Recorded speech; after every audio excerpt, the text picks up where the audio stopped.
এই ছবিটা করার আগ্রহটা, এই জিনিসটাই আমার মধ্যে আগ্রহের জন্মটা দিয়েছিল। এবং যে যে ধারার গান বাজনাগুলোর কথা এতদিন সুধীর চক্রবর্তীর বইতে পড়েছি বা গবেষকদের কাজে পড়েছি, সেই সেই ধারার গান বাজনাগুলো চাক্ষুষ করার সুযোগ আমি এটাই আসলে জানতে চাইছিলাম।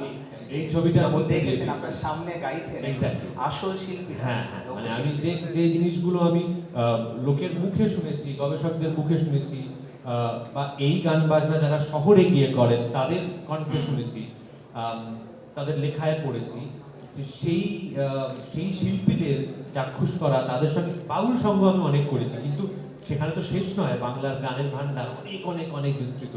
তো এই একজন সারি গান শিল্পী, একজন জারি গান শিল্পী, একজন ঘাটু গান শিল্পী, একজন ভাওয়াইয়া শিল্পী, এদের সঙ্গে এদেরকে সহ অভিনেতা হিসেবে পাওয়াটা আমার কাছে, সহ অভিনেতা না, অ্যাকচুয়ালি এদের সঙ্গে মানুষ হিসেবে আদান প্রদান করতে পারাটা আমার মনে হয় আমাকে মানুষ হিসেবে কিছু শতাংশে হলেও ঋদ্ধ করেছে আরো, বা আমাকে আরো সমৃদ্ধ করেছে।